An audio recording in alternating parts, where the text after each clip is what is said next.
Olá, bom dia, boa tarde, boa noite, boa madrugada, não sei que horário que você está vendo isso, não sei que horário, que momento que você decidiu entrar no YouTube e procurar por vídeos de alienígena para assistir. Mas meu nome é Vitor, eu faço parte do grupo do Gax e hoje eu estou aqui para dar início a essa minissérie sobre casos e avistamentos alienígenas de OVNIs, contatos de primeiro grau, alguns casos, especialmente brasileiros, embora também tenha um dos Estados Unidos ali no meio, que eu resolvi colocar porque eu gosto muito dele, ele é muito engraçado. É, Então, sem mais delongas, vamos começar com o primeiro caso. O primeiro caso que eu escolhi por ser o GAX, um grupo capixaba, um grupo espírito santense, eu decidi começar com um caso que aconteceu também aqui no nosso estado, que é o caso de Trindade, que aconteceu em 8 de janeiro de 1958. Então, qual é a desse caso? Né? Qual é a desse caso?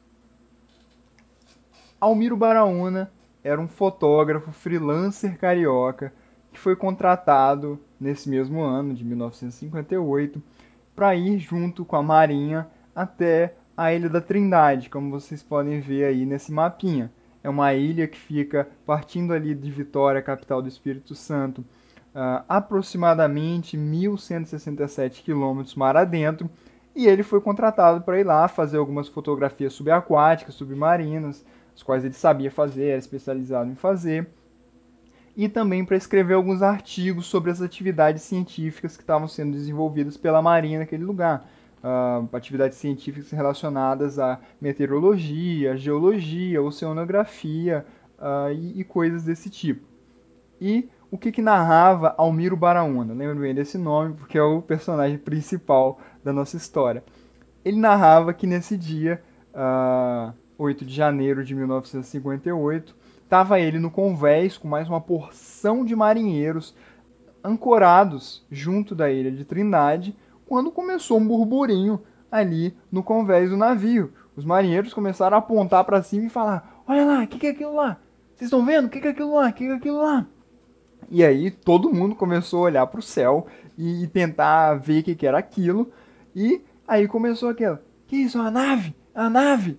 Um OVNI? O que é aquilo? E Almiro Baraúna dizia que pegou logo sua câmera, apontou para o céu e registrou algumas fotos.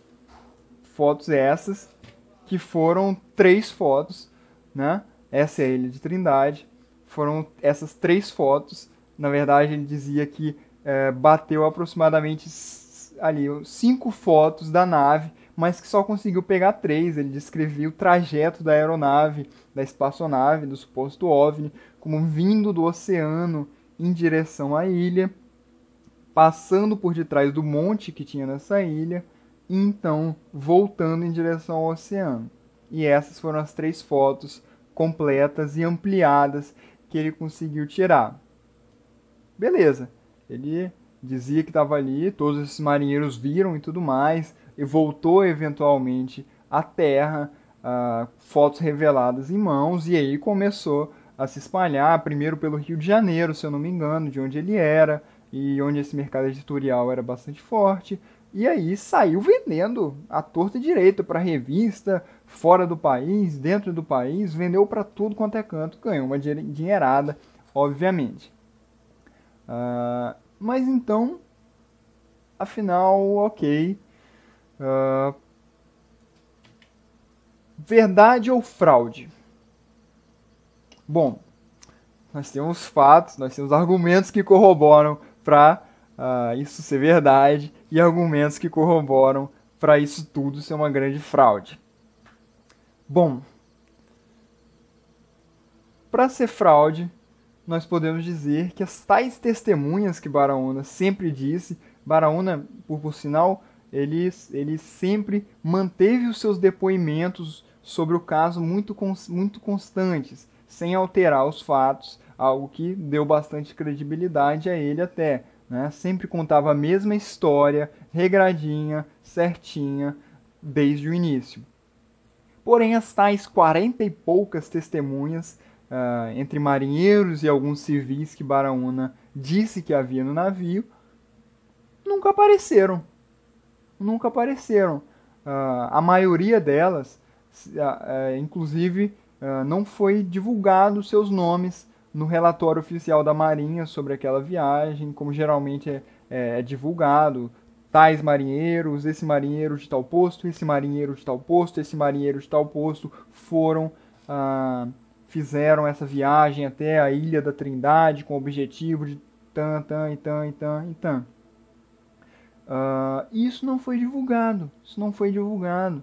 Algumas poucas testemunhas deram alguns depoimentos, mas nenhum depoimento oficial, acurado, com uma rigorosidade assim. Os principais que vieram a público falar sobre isso eram civis que também estavam nessa viagem, dos quais Almiro Baraúna era amigo. Ele fazia parte do mesmo clube de caça submarina desses outros civis. Então já começa a balançar um pouquinho as estruturas do caso. Segundo fato, Baraúna era um grande brincalhão e também era um falsificador profissional. Naquela época não tinha Photoshop, não tinha GIMP, não tinha nenhum desses programas de edição, mas mesmo assim, Baraúna já era especializado em fotomontagem. Tanto é que anos antes ele já havia feito e vendido para uma revista do Espírito Santo uma foto de um suposto tesouro que foi encontrado na Baía de Vitória e que, na verdade, descobriu-se depois que tinha sido tudo montado ali em estúdio por ele, esse tal baú com tesouro dentro. Ele vendeu, ganhou dinheiro com isso, mas no final era uma farsa. Além disso, alguns anos antes, o Baraúna tinha publicado na revista O Cruzeiro um artigo ensinando, uma matéria ensinando como fazer montagens de fotos e ainda por cima ensinando como fazer montagens de discos voadores, né? Ele ensinava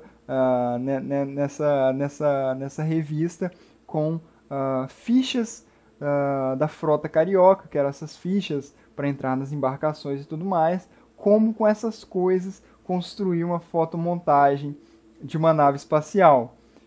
Então, quando esses fatos vieram à tona, depois de alguns anos de pesquisa e tudo mais, especulações sobre o caso, isso balançou bastante toda a credibilidade do caso. Bom, e quais são os argumentos que favorecem a narrativa de Baraúna?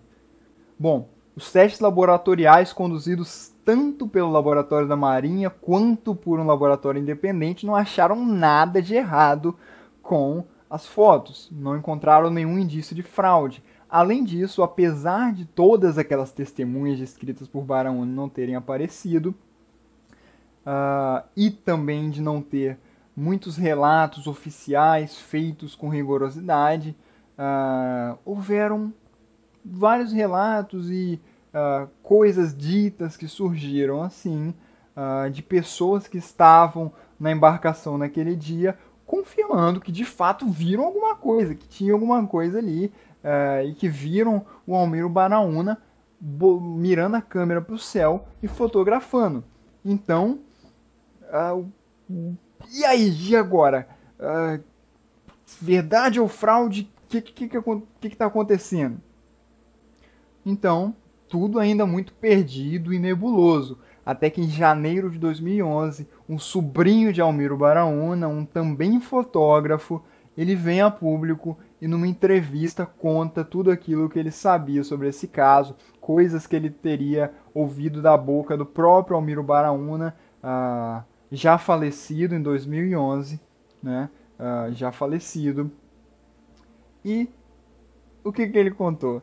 Ele contou que essa era uma história em particular que o seu tio contava a ele, sempre rindo muito, sempre sempre fazendo muita graça e rindo muito do caso. E ele descreve o relato do seu tio sobre o que verdadeiramente teria acontecido naquele dia. Que foi: Almiro Baraúna não estava no convés, como dito anteriormente. Na verdade, ele estava embaixo d'água fazendo fotografias. Foi para o que ele foi contratado, afinal. E ele tinha acabado de fazer aquelas fotografias. Eram aquelas câmeras antigas, não eram câmeras digitais como temos hoje em dia. Então, as chapas tinham que ser trocadas com frequência. Se eu não me engano, essas câmeras que o Baraúna usava tinham 10 fotos, e aí a chapa tinha que ser trocada, e eles carregavam algumas chapas com eles. E Almiro Baraúna tinha acabado de submergir e estava subindo pela escadinha até o convés do navio. Quando, subindo, ele viu aquele burburinho, ele viu os marinheiros todos, de fato, olhando para o céu e vendo alguma coisa e falando: olha lá, o que é aquilo? O que é aquilo? Almiro Baraúna, muito esperto, não estava vendo muito direito as coisas, tinha acabado as chapas da câmera dele também, mas mesmo assim ele pegou, sacou a câmera, apontou para o céu e fingiu que estava tirando foto, porque ele pensou o quê? Ele pensou: beleza, vou fingir que estou tirando foto aqui, depois eu dou meu jeito, depois, né, pelo menos eu não vou perder essa oportunidade. Fingiu que bateu ali algumas fotos e aí saiu correndo para dentro da cabine, falando que ia pegar mais chapas, mais chapas de câmera. Saiu correndo, foi lá, pegou, voltou, e quando ele voltou, ele não estava mais vendo aquilo que ele tinha visto antes e que os marinheiros também estavam vendo, né? Não se sabe até hoje que coisa foi essa. Se foi uma formação de nuvem estranha, se foi uma espaçonave, se foi um balão meteorológico, sei lá. Porém, ele não viu nada no céu, mas como ele já tinha antes lá fingido que tinha batido as fotos, pegou agora a câmera com as chapas prontinhas para os novos tiros de foto e apontou para o céu e tirou fotos da ilha mesmo, né? Tirou fotos do céu sem nada. Ele sabia, não estava vendo nada de fato. E foi essa a oportunidade de ouro que ele teve. Ele então foi para a cabine de revelação, foi lá, começou a revelar as fotos. Era toda aquela dificuldade, aquelas câmaras escuras, que a gente frequentemente vê mais em filmes do que em qualquer coisa. Alguns de vocês assistindo talvez já tenham tido essa experiência. Beleza, ele revelou as fotos e o capitão do navio, o capitão de corveta, ele queria ver as fotos naquele exato momento. Ele queria ver se o Almiro tinha conseguido capturar, o que ele tinha conseguido ali. E aí veio o capitão e todos os marinheiros, todos os marinheiros não, mas uma porção de marinheiros para ver. E aí o Almiro ainda não tendo a foto em positivo, só em negativo, como vocês podem ver nessa imagem aí, assim que é uma foto em negativo. Eles olharam aquela foto e aquela foto não tinha nada, na verdade, era só a ilha. Porém, juntando a histeria na qual eles já estavam imersos, mais a falta do olhar técnico deles, eles não sabiam. Você tinha que ter alguma proficiência com isso para poder olhar e interpretar essas fotos. Todos eles começaram a ver OVNI na foto, todos eles começaram a ver nave espacial na foto. Eu não tinha. Todos eles começaram a ver. Aí, e todo mundo espantado. Que isso? Todo mundo espantadíssimo. O Almiro Baraúna sabia que não tinha nada ali. Beleza. Acabou a missão na Ilha da Trindade. Voltaram à terra firme. Almiro Baraúna foi para sua casa. Os negativos não tinham sido confiscados, não foram pegos pela Marinha, não sei porquê. Foi para sua casa e, já sendo um especialista de fotomontagem, já sabendo disso, falou: eu vou me aproveitar, né? Se tá todo mundo vendo disco voador, eu vou fazer um disco voador aí e vou ganhar uma grana. Foi o que ele de fato fez. Ele contava que, do mesmo jeito que ensinou fazendo aquela revista anos atrás, com essas fichas da frota carioca, que eram fichas para o embarque em embarcações, em barcos, navios, etc. Ele foi e fez essa fotomontagem, pendurou essa fichinha na janela da sua casa, fotografou contra o céu escuro da noite, depois sobrepôs essas imagens, né, com um processo técnico ali do qual eu pouco entendo, e fez essas fotos, na verdade, e o resto disso tudo é história. As fotos se espalharam pelo mundo e ficou nessa, né? Então a conclusão: verdade ou fraude? Todos esses casos, ou ao menos a maioria deles, é muito complexo, é cheio de argumentos cá, argumentos lá, dúvidas cá, dúvidas lá. Porém, muito provavelmente e muito corroboradamente também, o caso Trindade é falso, é uma fraude. Ora, Almir Baraúna foi apenas uma pessoa esperta, oportunista, que se aproveitou de uma histeria coletiva ali da tripulação, que talvez até tenha visto algo, né? Porque isso mesmo na versão em que torna esse caso fraude, não desmente que a tripulação de fato viu algo nos céus aquele dia. Porém, o que ela viu? Foi uma formação de nuvens estranhas? Era um dia nublado era um dia nublado, afinal. Foi um balão meteorológico? Foi, não sei, alguma nave extraterrestre mesmo? Não sabemos, provavelmente nunca saberemos. Porém, caso Trindade, verdade ou fraude, fraude. Essa é a minha conclusão final. Bom, por hoje foi isso. Esse foi o caso da Ilha Trindade. No próximo episódio, nós vamos conversar sobre o caso Travis Walton, que é o caso estadunidense do qual eu falei no início do vídeo, né? Espero que vocês tenham gostado. Eu vou deixar as referências aqui na descrição aí embaixo. Vou colocar elas aí na descrição, tudo que eu usei para fazer essa apresentação, todas as informações, todas as fontes que eu consultei. Se vocês tiverem comentários, dúvidas, perguntas, escrevam aí, não se acanhem. E é isso. Muito obrigado pela sua atenção, pelo seu tempo, pela sua disposição, pela sua curiosidade e até mais.